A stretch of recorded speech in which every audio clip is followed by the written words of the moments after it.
Merci d'honorer ce rendez-vous sur DBS Télévision. Mesdames, Messieurs, bienvenue à SOS Parents. De la naissance à l'adolescence, le vêtement véhicule des questions sur l'éducation bien plus essentielles qu'on ne peut l'imaginer. Vous l'avez certainement constaté de nos jours. Au nom de la mode, jeunes et moins jeunes veulent s'imposer avec une allure provocante et choquante pour séduire, se faire aimer, quel qu'en soit le prix. Le revers de la médaille est parfois désastreux. Comment en est-on arrivé là et surtout comment susciter un véritable changement de comportement? Question ce soir en première partie de cette édition. Notre rubrique Mots d'enfant fait un gros plan sur les mycoses chez les enfants. Et vers la fin, nous prendrons le cri de cœur d'une mère désespérée face à son fils qui rejette catégoriquement son beau-père. Voilà pour le menu de cette nouvelle édition.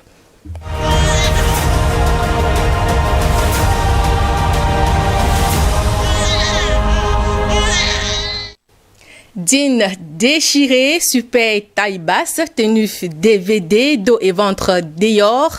Voilà l'apparence physique que nous offrent certains jeunes dans notre société. Une dérive vestimentaire qui gagne du terrain chaque jour.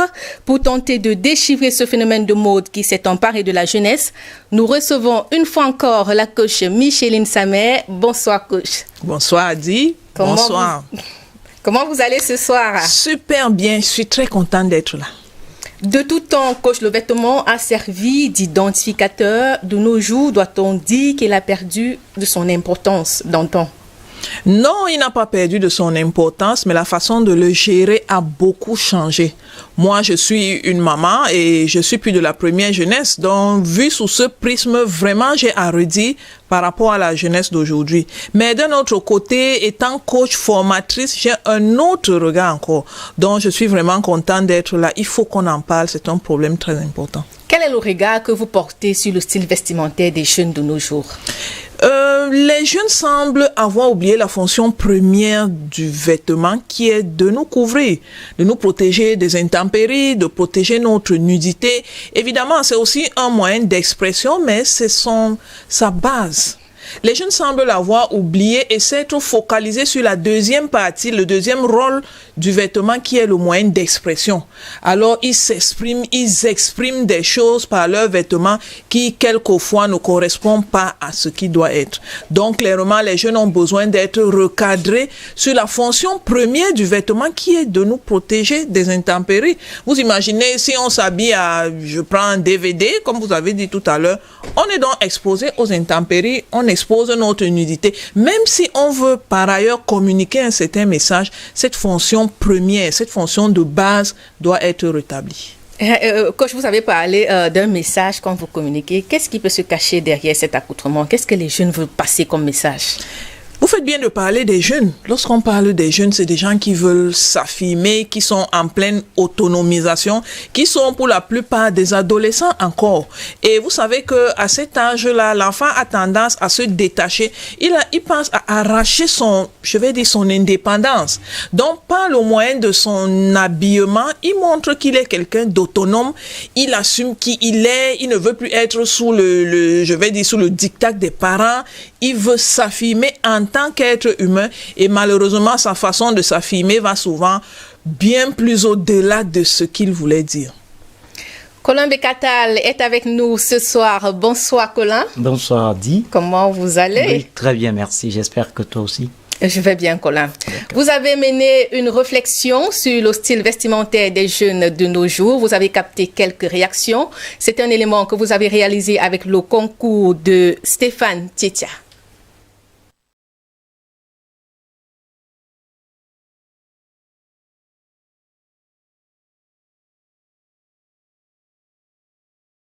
Au fil du temps et à marge des frontières, les humains pour la plupart dépensent beaucoup d'énergie à montrer de l'attrait par leurs vêtements. Dans l'univers des jeunes gens en particulier, il est aujourd'hui révolu le temps où tout le monde était tenu de se conformer à des usages qui, bien que traduisant la variété, imposaient les limites de la décence. Un plus vaste choix de modèles et de styles ont droit de citer, et voilà qui peut plonger nos jeunes dans un comportement peu honorable. La mode et sur les choses du dehors, vraiment de Dieu, ça peut nous pousser vraiment à faire des choses même que nous allons regretter après. Ça peut même pousser certaines femmes à aller faire même la prostitution.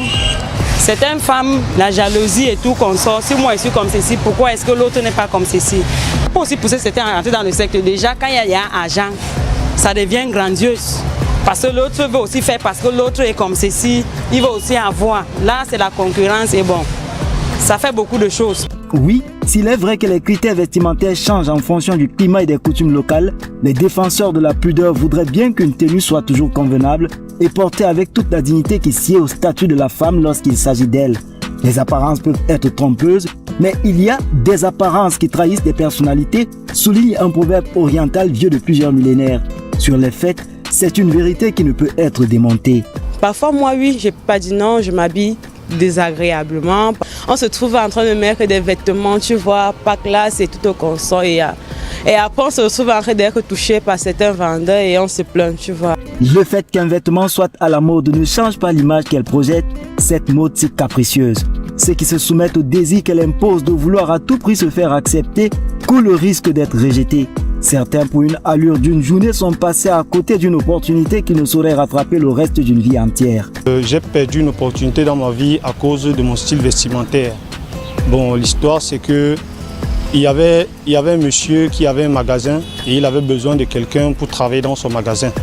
Et puis, ma tante m'a fait part. Donc, apparemment, ma tante connaissait le monsieur. Donc, ma tante m'a fait part et d'aller voir le monsieur par rapport à ça. Ne connaissant pas pourquoi il m'appelle. Donc, j'avais mon habillement de tous les jours. Comme on est au quartier avec nos pantalons, parfois des jeans déchirés, parfois des habits qui ne sont pas adéquats et tout. Bon, c'est comme ça que je me suis levé, je suis parti.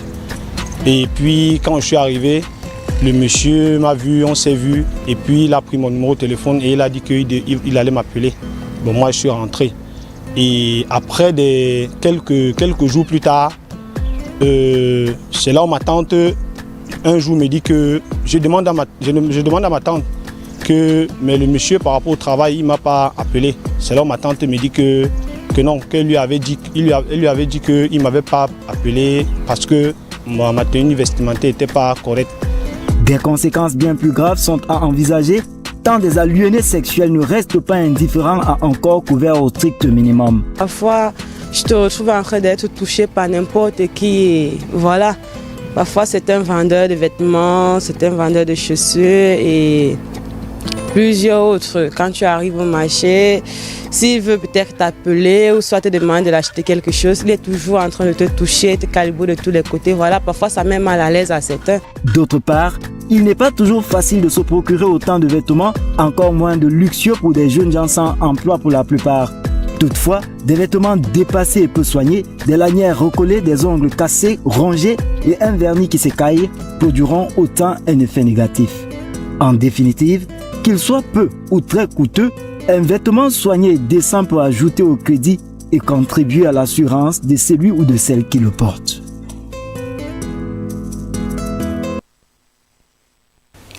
Vous faites bien d'être avec nous sur DBS Télévision. Il est 21h passé de quelques minutes. L'émission, c'est SOS Parents, tous les mercredis sur cette antenne. Colin Bekatal, vous dites que cette légèreté vestimentaire engendre des comportements à risque. Oui, énormément. Bon, on a su le témoignage de la jeune fille qui dit que lorsqu'elles vont au marché, elles se font tripoter. Voyez-vous, et puis, lorsqu'on va donc bien plus loin, il est bien vrai que il n'y a pas des raisons que un violeur puisse avancer, une raison logique qui puisse avancer lorsque il en a fait une victime. Mais il convient, puisque nous sommes en train de parler ici de vêtements, de dire que certaines, n'est-ce pas, exposent bien mieux que d'autres. Voyez-vous, lorsque une fille choisit de s'afficher avec, j'ai utilisé l'expression dans le reportage, au strict minimum. Ce sont des attitudes qui peuvent pousser quelqu'un qui est léger et quelqu'un qui est porté, n'est-ce pas, à ce genre de choses, de l'approcher avec déjà une certaine idée selon laquelle elle est en train de faire la promotion de ses proportions. Ça veut dire qu'elle est en train de faire une sorte de marketing de son corps. Voilà, en quelque sorte. Et c'est l'idée qu'on lui donne. Lorsqu'on s'amène et qu'il il se trouve finalement que nous sommes juste habillés, ce n'était pas avec l'intention de faire appel. Celui qui est venu avec une idée calée peut ne pas accepter, n'est-ce pas, qu'on lui résiste. Et puis on sait la plupart du temps comment est-ce que ça peut se passer. Il y a donc ce risque. Ça, c'est en ce qui concerne des femmes. Voilà, pour ce qui est des hommes, on a eu un exemple et je pense que on ne peut pas aller bien plus loin, on ne peut pas mieux dire que ce qui a été dit par ce jeune homme. Je voulais en venir, Colin Bekatal. C'est un jeune qui est passé à côté d'une opportunité d'embauche. Visiblement, est-ce qu'il a retenu la leçon? Oui, j'espère pour sa part qu'il a retenu la leçon parce que il est en train de parler aujourd'hui avec beaucoup de regrets. Voyez-vous, beaucoup de jeunes ne s'en rendent pas compte. Nous sommes en train de parler de vêtements dans un cas particulier, mais c'est bien de relever l'apparence dans un cas général. Il y en a, n'est-ce pas, qui se promènent avec des piercings, d'autres avec, moi j'appelle quelquefois des sapins de Noël sur la tête, voyez-vous, ce qu'ils appellent des locks et ainsi de suite. Ce sont des choses qui n'inspirent pas confiance. C'est quelqu'un qui peut même avoir une bonne moralité, qui peut avoir la crainte du mal, qui peut avoir une éducation qui l'amène à ne pas toucher, n'est-ce pas, ce qui ne lui appartient pas. Mais, dit-on souvent, l'habit ne fait pas le moine, mais c'est par l'habit qu'on reconnaît le moine. Qui est celui qui fera bien entièrement confiance, confiera son affaire, confiera son économie, confiera son rayon ou sa boutique à quelqu'un qui a priori n'inspire pas confiance. Et je pense que c'est d'abord cette apparence, c'est par cette apparence qu'on fait la première évaluation de ce qu'on est digne de confiance ou pas. Lorsqu'on a un homme affublé, un jeune homme affublé avec un pantalon déchiré comme tel que celui-là l'a expliqué, sincèrement, il y a peu de chance. Je suis sûr qu'ils sont nombreux qui, comme lui, passent à côté n'est-ce pas, des opportunités. Lui, au moins, il a dû retenir la leçon parce que par sa tante, il a compris quel était le problème, quelle était la cause de son problème. Mais combien sont-ils ignorants toutes les opportunités à côté desquelles ils sont en train de passer et obstinés, n'est-ce pas, dans cette allure qui, ma foi, ne les honore pas et puis constitue un rempart pour des opportunités. Colin Bekatal, vous restez avec nous ce soir. Kosamé, qu'est-ce qui peut justifier l'engouement des jeunes vers ce genre de style vestimentaire? Lorsqu'on entre dans la peau d'un jeune, on peut les comprendre. Ça ne se justifie pas, mais on peut les comprendre. Vous savez, les jeunes sont facilement influençables. Et puis, ils ont tendance à rester en groupe. Les jeunes ne résistent pas souvent à l'attrait de l'effet de groupe. Ça veut dire que si dans son cercle d'amis, entre guillemets, parce qu'ils ont tendance à appeler tout le monde ami, on va en parler tout à l'heure. Si dans son cercle d'amis, les gens sont habillés d'une certaine façon, il se sent exclu de ne pas être habillé comme les autres. Donc, pour avoir sa place dans le groupe, il est obligé de mettre des tenues qui, quelquefois, au fond de lui, ne lui plaisent même pas. C'est pour ça que vous allez voir des jeunes filles qui ont une tenue très moulante, très courte. Toujours, elles ont le réflexe de tirer la jupe vers le bas. Et pourtant, elle est au milieu d'autres jeunes filles qui ont les jupes bien au-dessus des cuisses, mais elle a tendance à tirer sa jupe vers le bas. Ça veut dire qu'elle est en train de se forcer à s'habituer à un style vestimentaire qui, au fond d'elle, ne lui plaît pas juste parce qu'elle veut. Mais coach, est-ce que ça ne met pas au goût du jour un problème de complexe? Oui, effectivement.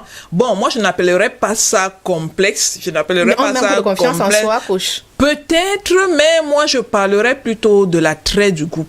L'effet d'entraînement ou l'effet d'imitation, si vous voulez. Parce que la jeune fille qui fait ça, elle sait qu'elle peut ne pas le faire. Elle sait qu'elle n'est pas obligée de le faire. Mais lorsqu'elle pense que si elle ne le fait pas, elle sera mise au banc toute seule. Elle va regarder les autres jeunes filles s'amuser. Et elle veut aussi s'amuser. C'est valable pour les petits garçons, hein, c'est pareil.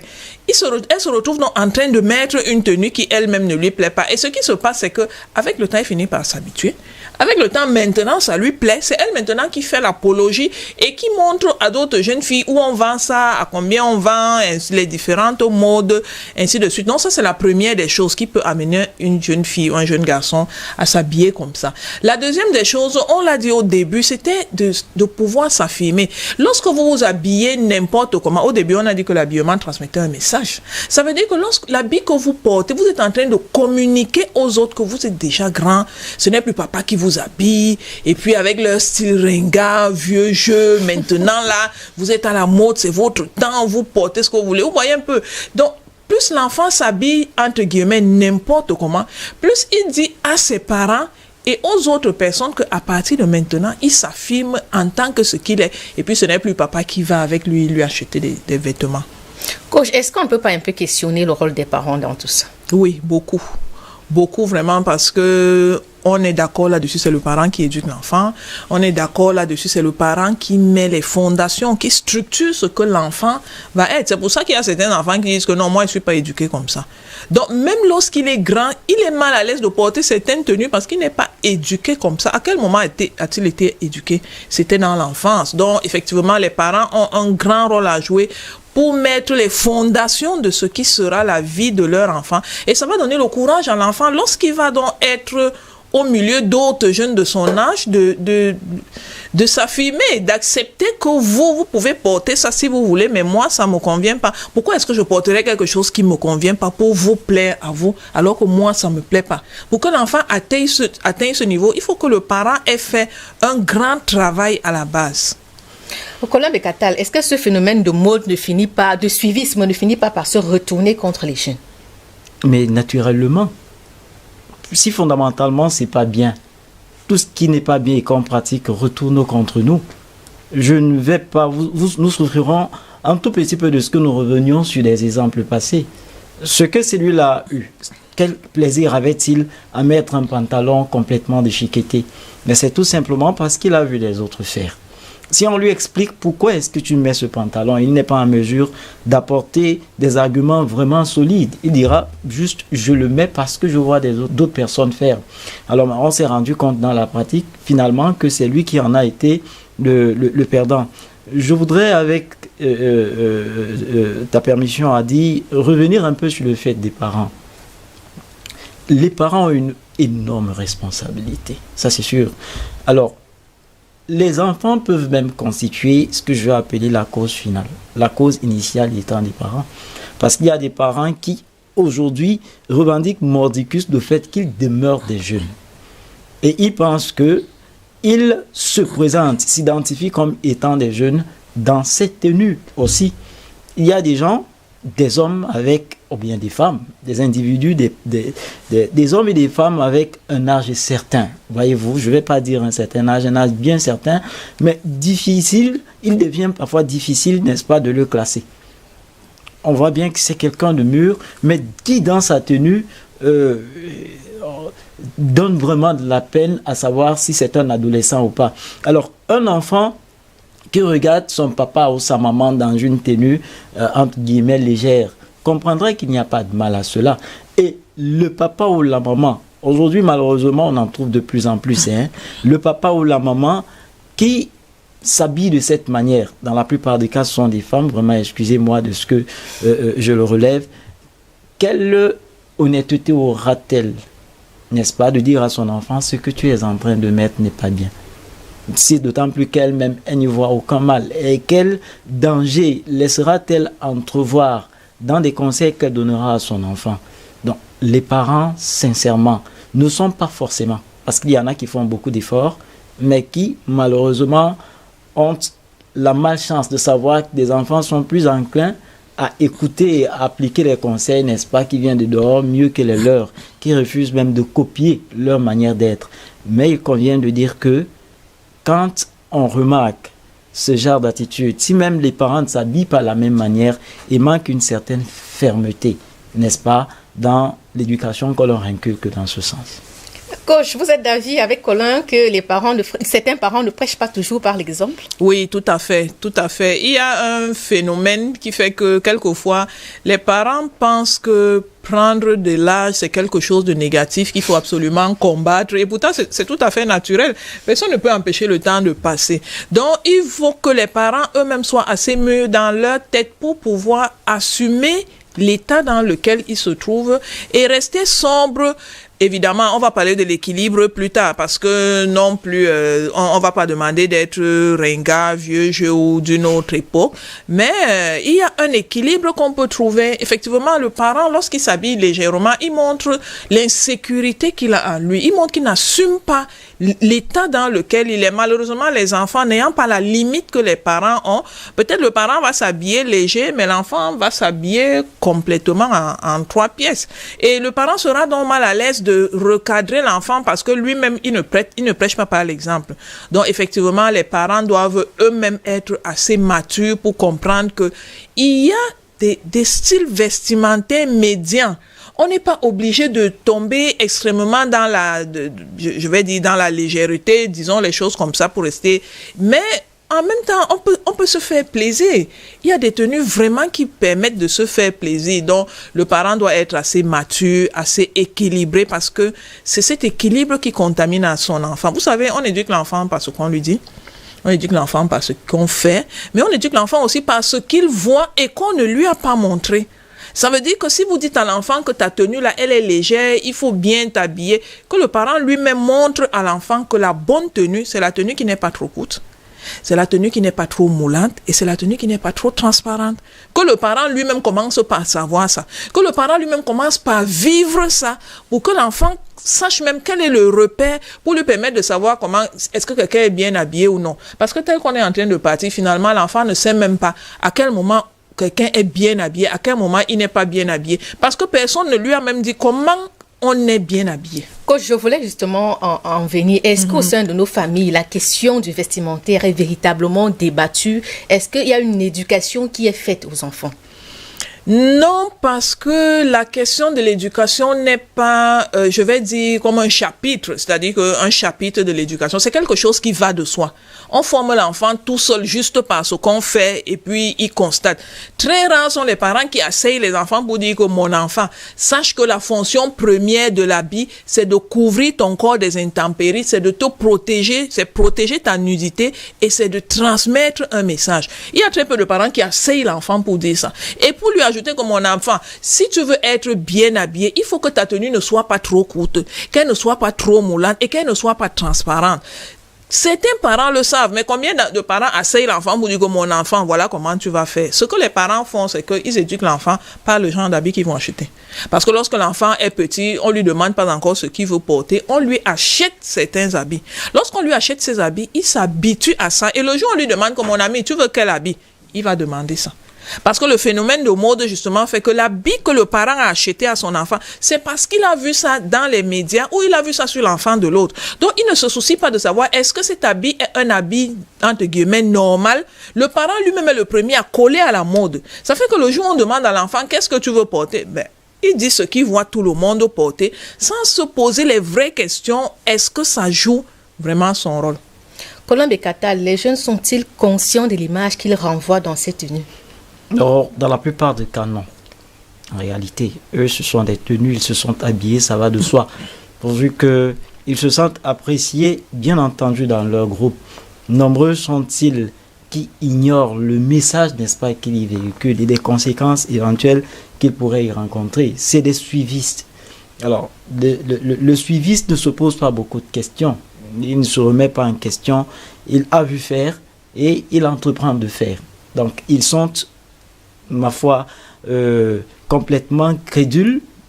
Ils sont aveuglés, s'il faut aussi l'utiliser.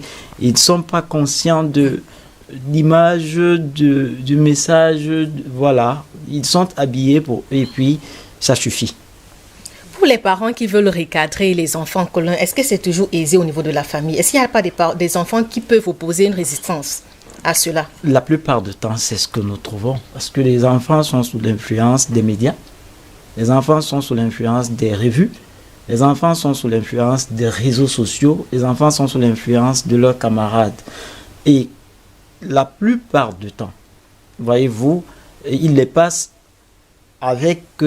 sous l'influence de toutes ces choses. Même lorsqu'ils sont à la maison, ils subissent, ils encaissent cette éducation qui inculque des gadgets. Alors, quand l'enfant donc est convaincu de ce que l'idéal, c'est qu'on soit vêtu, recouvert au strict minimum, ou alors qu'on mette en évidence, en exergue ses proportions, il estimera que son papa ou sa maman qui lui dit ceci n'est pas bien, il est vieux jeu, voilà. Et il est vieux jeu, il empêche de s'épanouir.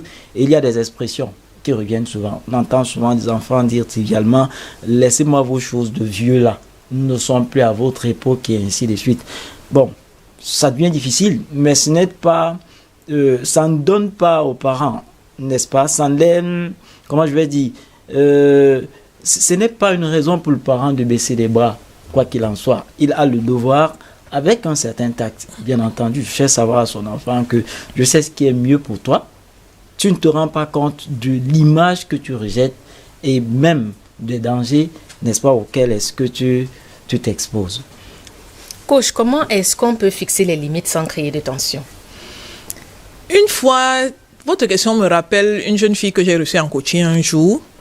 Et puis, dans le processus, dans la cure, je lui demandais pourquoi elle s'habille aussi léger.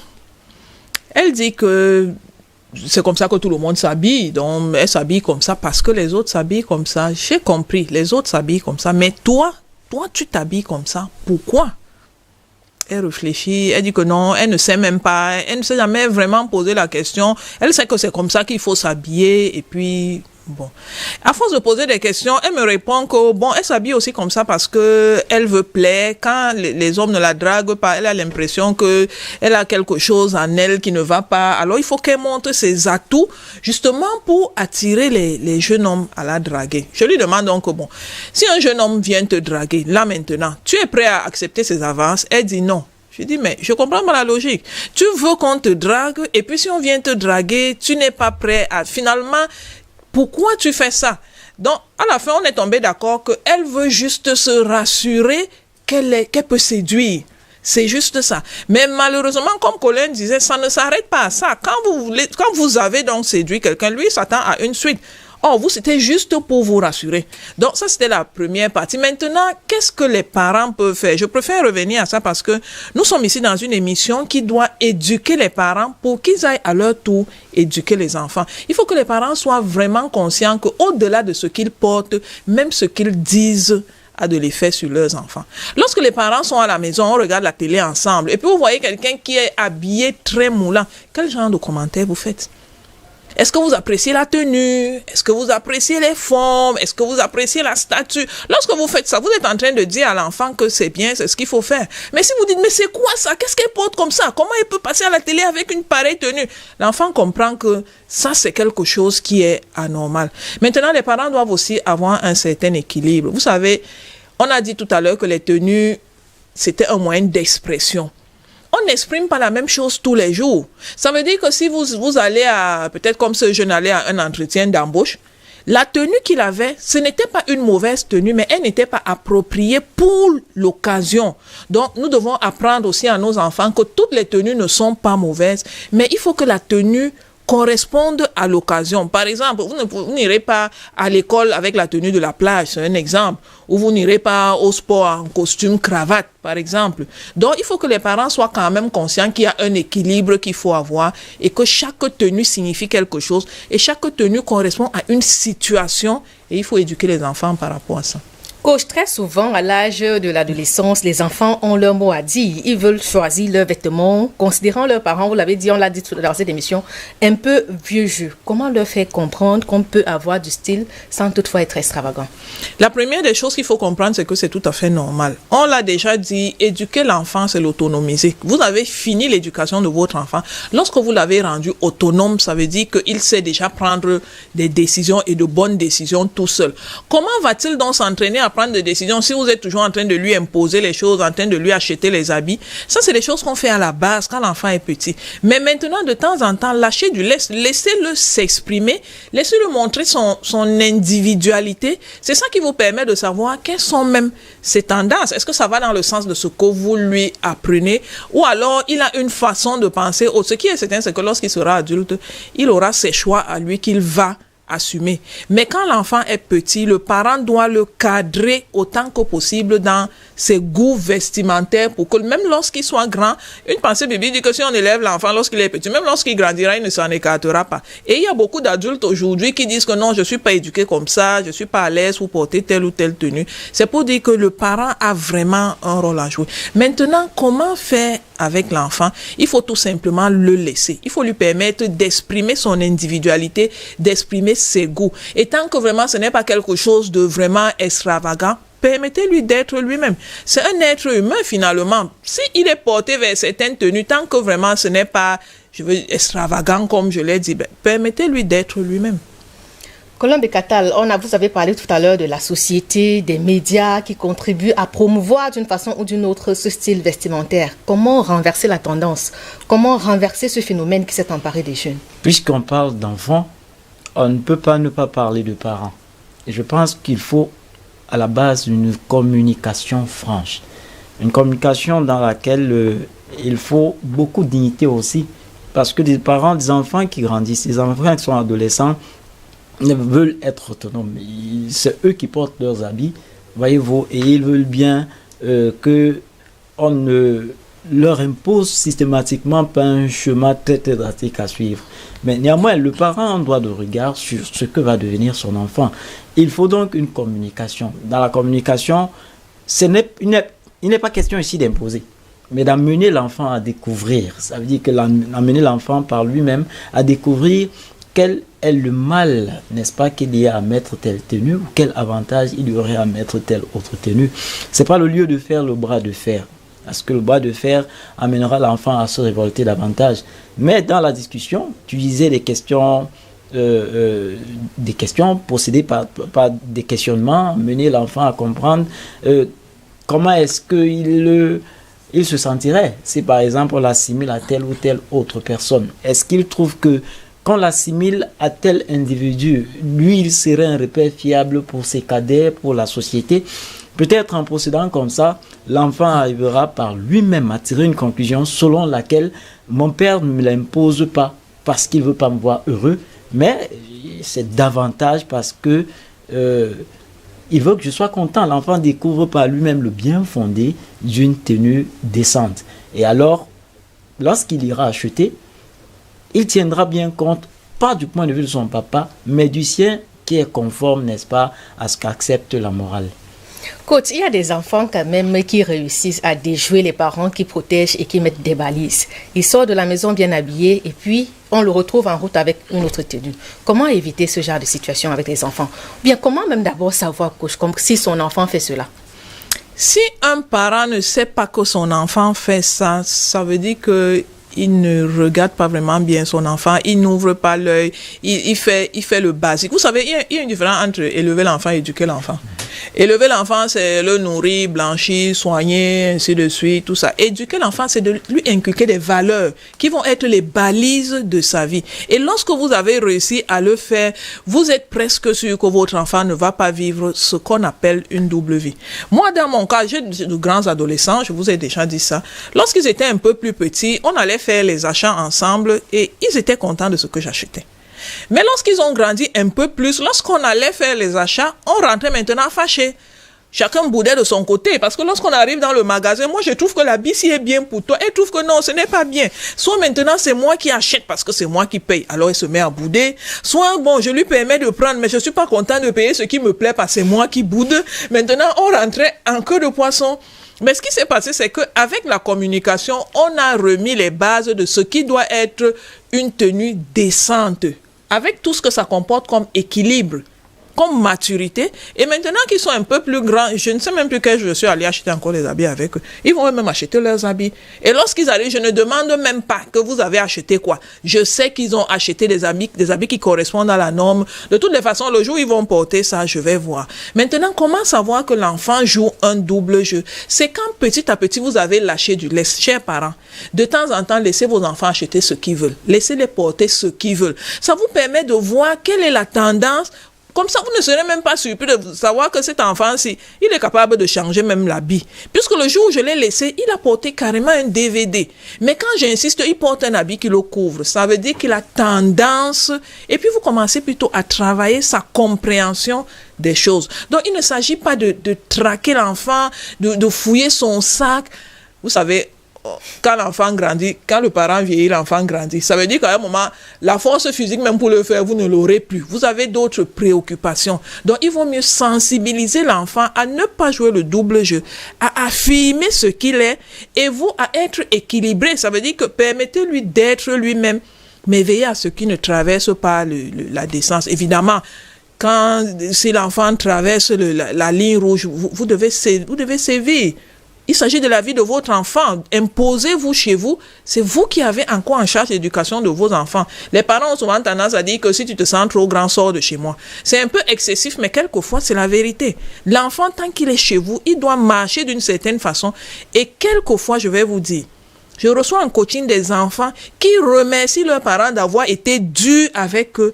Parce qu'avec le temps, ils ont compris que c'était de l'amour et ça leur a évité tellement de déboires. Donc, quelquefois, chers parents, acceptez de mettre les pieds dans les plats, imposez-vous chez vous.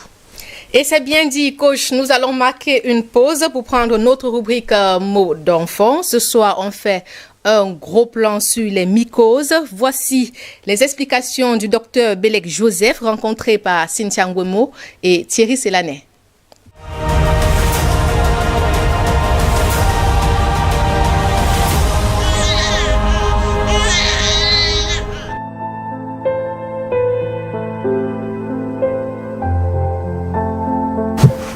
La mycose, c'est une infection causée par un champignon.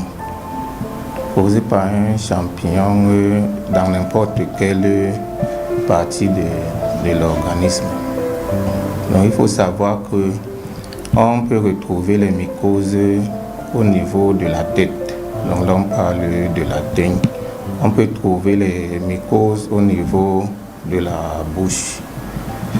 Et là, on parle du muguet. On peut aussi retrouver les mycoses au niveau des ongles et au niveau vaginal.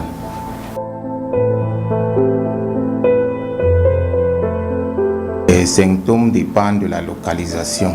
Et on ne va pas prendre chaque mycose pour détailler les symptômes. Donc, je vais citer les principaux symptômes. Donc, on retrouve les papules qui peuvent être verdâtres, grisâtres, jaunâtres. Et il y a les démangeaisons, il y a les boutons, il y a les desquamations. Et on peut aussi retrouver les pertes vaginales. Oui, là, le parent doit venir consulter. Ou s'il voit les boutons au corps, comme j'ai dit, le parent vient consulter.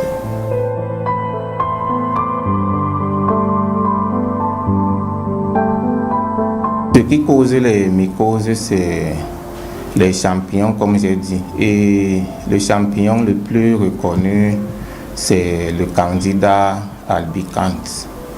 Et les facteurs qui favorisent les mycoses, il y a l'humidité qui favorise les mycoses, il y a la chaleur qui favorise les mycoses, il y a une transpiration excessive qui peut favoriser les mycoses, il y a aussi une mauvaise hygiène corporelle qui peut favoriser les mycoses et le port des chaussures fermées trop serrées.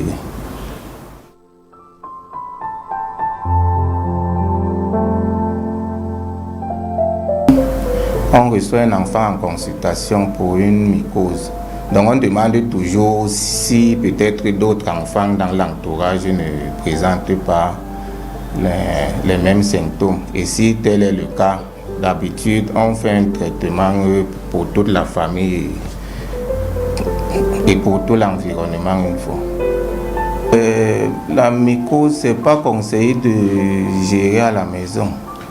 Parce que comme je vous ai bien dit, il y a beaucoup de types de mycoses. Selon la localisation, On peut même poser même 3, 4, 5 diagnostics selon la localisation. Donc le mieux c'est de venir directement consulter un spécialiste pour donner un traitement adéquat. Donc il faut éviter l'automédication. Et arrivé à l'hôpital, nous pouvons prescrire les antifongiques qui sont faits sous forme de crème, pommade, les sprays, les comprimés et les ovules.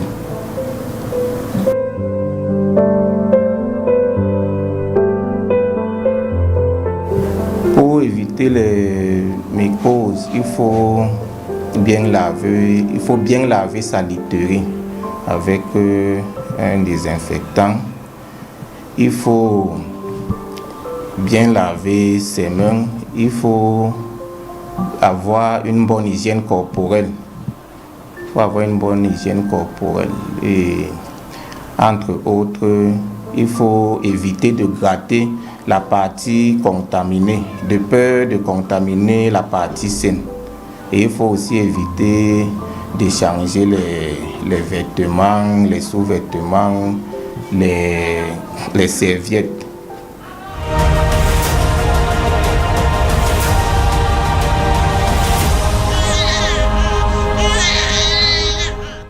Merci d'être avec nous. Nous sommes rendus à la dernière partie de cette émission, le cri du cœur.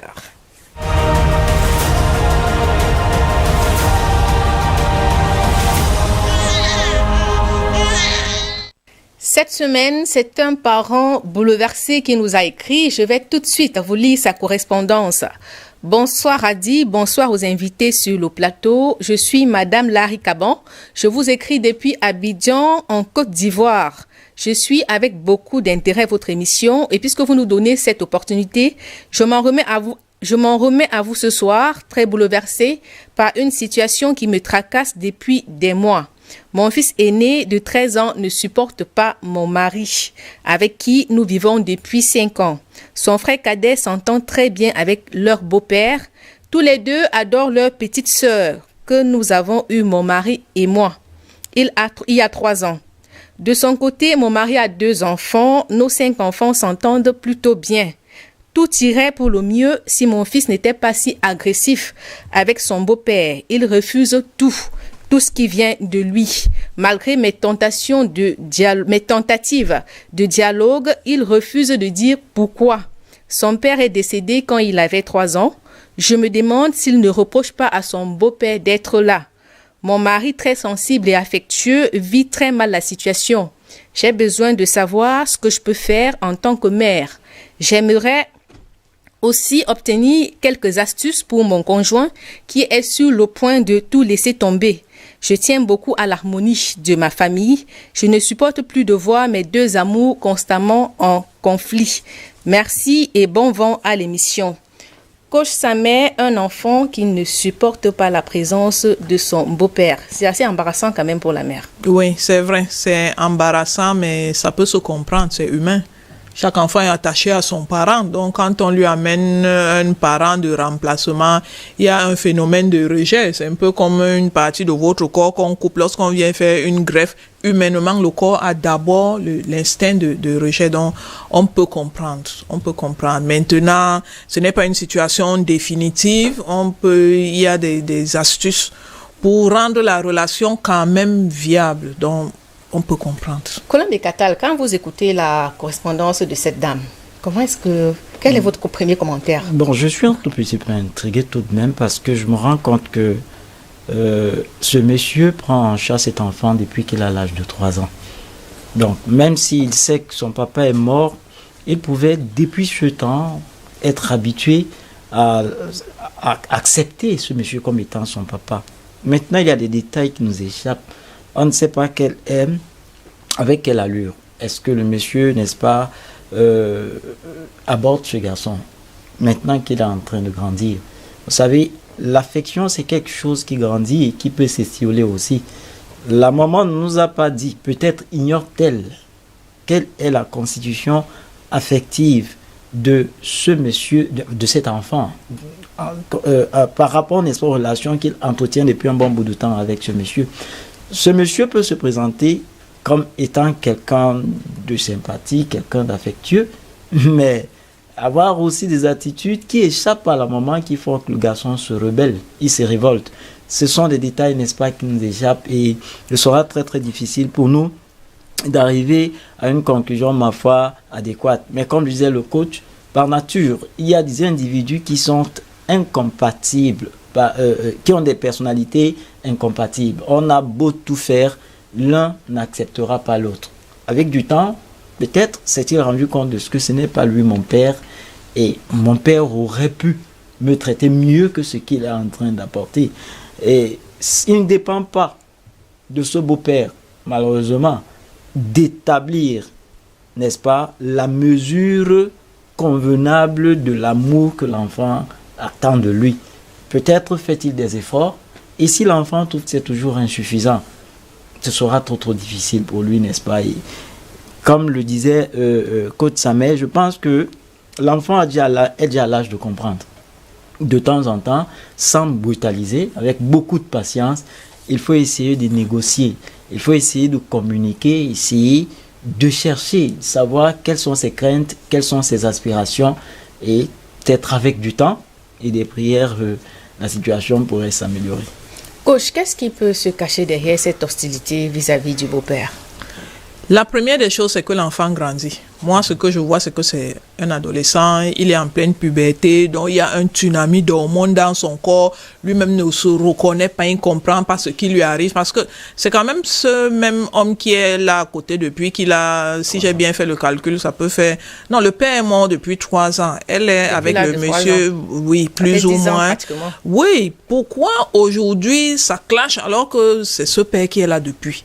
Donc ça veut pouvoir dire, ça peut pouvoir dire que l'enfant est juste en train de grandir et il devient conscient de certaines choses. Vous savez, lorsque l'enfant grandit, surtout le garçon, très vite il y a une jalousie qui s'établit envers sa mère. Moi, je me souviens, j'ai un garçon aussi, quand il avait sensiblement cet âge, quand j'étais au téléphone, il dit, maman, c'est qui? Il t'appelle pourquoi? Il veut quoi? Pourquoi il t'appelle à cette heure-ci? Ainsi de suite. Mais moi, ça m'amusait. Je me disais, mais quel est même son problème dans tout ça? Mais lui, il était très sérieux.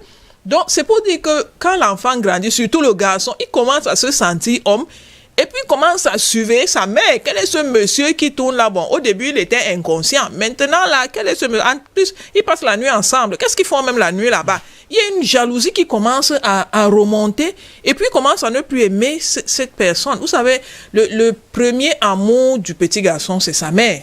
Et le premier amour de la jeune fille, c'est son père. Donc, il peut avoir cette jalousie naturelle qui commence simplement à remonter. Maintenant aussi, ça peut arriver, et c'est des cas que moi j'ai rencontrés en coaching, des enfants qui sont au courant des mauvais comportements du père, du beau-père, mais qui n'ont pas le courage de parler à leur mère. C'est déjà arrivé. Par exemple, le beau-père qui fait la cour à la jeune fille dans la maison. Elle n'arrive pas à dire à sa mère que celui que tu appelles ton mari, là, lui, il est en train de me faire la cour ici. Donc, elle développe un sentiment de rejet. Et puis, lui, il commence à dire, non, elle est têtue, elle n'est pas soumise. La mère aussi dit, oui, c'est la puberté, c'est l'adolescence, ça va lui passer. En réalité, elle n'arrive pas à lui dire qu'elle subit des harcèlements. Donc, je ne dis pas que c'est le cas ici, mais nous sommes dans un cadre général, sur un plateau de télévision. On donne les différentes possibilités pour permettre même à d'autres parents et même à cette dame d'investiguer, est-ce qu'il n'y aurait pas quelque chose? Est-ce que elle ne nous dit pas tout? Est-ce que son mari là n'a pas certains comportements que l'enfant arrive de moins en moins à supporter parce qu'il est déjà conscient? Par exemple, est-ce que le mari n'essaye pas de mater l'enfant, ne tenant pas compte que c'est un adolescent et qu'il a une, entre guillemets, têtutesse qui est inhérente à son âge? Lui ne comprenant pas ça, il essaye de mater l'enfant. L'enfant aussi essaye de se révolter. Il y a plusieurs pistes. Il faut que le parent apprenne à savoir quel est le problème de son enfant. Oui, Colin, vous voulez ajouter quelque chose? Oui, vous savez, quand une femme est amoureuse, lorsqu'elle est vraiment éprise, elle prend fin et cause pour son mari. Ce garçon peut même être témoin de la maltraitance que subit sa propre maman de ce monsieur. C'est possible. Il peut estimer que le monsieur n'est pas juste envers sa maman. Peut-être entretient-il des maîtresses, lui il est au courant. Peut-être même est-il rude, sarcastique lorsqu'il s'adresse à sa maman. Sa maman le subit parce qu'elle aime son mari. Peut-être a-t-elle cette capacité d'endurer ces humiliations. Mais l'enfant peut estimer que sa maman n'a pas le droit d'encaisser, d'accepter le plus longtemps possible. Bon, l'enfant, quand lui, il voit combien est-ce que sa maman déjà a pris fait et cause pour quelqu'un qui est le bourreau de sa propre maman, n'ira pas poser ce même problème à sa maman qui subit la situation. Et on ne peut pas s'attendre à ce qu'il soit l'ami de ce monsieur. Ce sera très difficile dans ce cas. Parce que le coach a dit, ce n'est systématiquement pas ça, mais on essaie un peu de parcourir d'explorer toutes les pistes. Merci. Et si c'était le cas, ce sera vraiment difficile. Donc, la maman doit prendre du recul, faire une certaine introspection, mais vraiment très objective. Quant à savoir... il y a un détail quand même que la maman souligne dans sa correspondance. Elle dit que l'autre enfant accepte le beau-père. Pourquoi lui rejette catégoriquement? Les enfants n'ont pas la même attention, le même regard, même des mêmes objectifs. Nous ne sommes pas dans cette famille. Les enfants ne peuvent pas avoir, je le relevais tantôt, la même constitution affective, la même concentration, la même maturité. On ne sait pas quel âge est-ce que les autres ont. Peut-être ont-ils d'autres centres d'intérêt. Bon, alors, celui-là qui commence à grandir et qui est peut-être attaché à une certaine justice et plus enclin à la révolte, peut être différent des autres. Ce n'est pas parce que les autres ne manifestent pas qu'ils ne sont pour autant pas toujours contents. Il y en a qui subissent une situation, mais encaissent en silence. Et d'autres qui boudent, qui se révoltent, qui estiment que bon, c'est pas juste, il faut... Donc c'est un peu ça. On ne peut pas se référer au fait que les autres soient calmes pour estimer que c'est le jeune homme qui a un problème. Ça ne veut pas dire que le jeune homme ne peut pas être un problème. Il peut être capricieux, lui aussi immature, exiger, n'est-ce pas, qu'on lui accorde une attention outre mesure par rapport à d'autres. Mais vraiment, il est important que cette maman se pose des questions de savoir si... Parce que dans la correspondance, j'ai l'impression qu'elle tire sur l'enfant dans cette correspondance. J'ai l'impression qu'elle tient pour responsable le garçon. Parce qu'elle présente son mari comme un monsieur attentionné. Elle le présente son mari comme étant formant un très bon attelage avec les autres, seulement celui-là. Donc, si les autres l'acceptent, c'est celui-là qui est mauvais. Mais il faut faire très attention, il y a des détails qui nous échappent, des choses que nous ne comprenons pas. Qu'elle fasse une certaine analyse objective quant à savoir si le problème vient du garçon ou s'il ne viendrait pas de son mari qu'elle entend. Coach, comment retrouver une vie de famille saine et apaisée? Il y a des choses que la mère doit faire. Et je préfère clairement dire que ici la mère aura le gros du travail. Parce que les deux, comme Colin l'a dit tout à l'heure, les deux, ce sont ses amours. Donc, pour qu'elle-même ait la paix, il faut absolument qu'elle travaille pour recoller les morceaux. La première des choses qu'elle va faire, c'est parler avec l'enfant. Madame, parlez avec votre enfant. Expliquez-lui que ce monsieur qui est là ne vient pas prendre sa place dans votre cœur. Tout à l'heure, on a parlé d'une jalousie qui est une jalousie naturelle. Expliquez à votre enfant que dans la vie, chaque personne a sa place. Et c'est lorsque chacun joue son rôle qu'il y a l'harmonie dans la famille. Donc, expliquez-lui le bien fondé, pourquoi le père est là, les efforts qu'il fait, les efforts que vous faites ensemble, parler de telle sorte que l'enfant sache que son père, entre guillemets, en Afrique chez nous, on appelle le mari de la mère le père. Donc expliquez-lui les efforts que le père et vous faites pour qu'il soit bien. Ça, c'est la première des choses. La deuxième des choses que vous allez faire, c'est créer des moments de contact. Ça veut dire que trouver des occasions où le père, entre guillemets, et le fils restent seuls ensemble pour refaire connaissance. Avant, c'était des enfants. C'était un enfant. Maintenant, c'est un adolescent. Permettez-leur de rester seuls ensemble. Qu'ils sortent, qu'ils aillent ensemble, qu'ils aillent faire un tour. Et lorsqu'il sera là-bas, le monsieur va, excusez-moi d'utiliser l'expression, draguer son fils. Donc, il faut qu'il lui donne ce qui lui fait plaisir, qu'il recherche son amitié. Dans leur causerie, qu'il cherche des choses qui vont lui plaire. Par exemple, qu'il raconte à son fils les bêtises qu'il a faites, les choses qu'il a ratées quand il avait son âge, et qu'il voit que l'enfant, lui, réussit à faire. Pour que l'enfant, entre guillemets, se moque du père, mais que ça les rapproche. Donc, lorsque le père va avoir des moments seuls avec l'enfant, ils vont réussir à faire connaissance, et puis il y a beaucoup de choses qui vont se passer sans vous. Voilà, coach, vous l'avez si bien dit, il faut établir un climat de confiance entre le père et l'enfant, et c'est sur ce que nous allons mettre un terme à cette édition. Coach, merci d'être passé une fois de plus sur notre plateau. Merci Adi, ce fut un plaisir. Colin Bekatal, merci pour votre contribution. Merci. Mesdames, Messieurs, au nom de la grande équipe qui s'est mobilisée, on avait McDonald Tombo à la réalisation, Thierry Selanet était à la caméra, Nicolas Olomocha à la console audio, Cyril Nanchon il a assuré la post-production de tous les éléments diffusés dans cette édition. Merci de nous avoir suivis. Vous pouvez retrouver la rediffusion de cette émission dimanche à 16h. Au plaisir de vous retrouver la semaine prochaine s'il prête à Dieu. N'oubliez surtout pas qu'une bonne éducation vaut mieux qu'un bon héritage.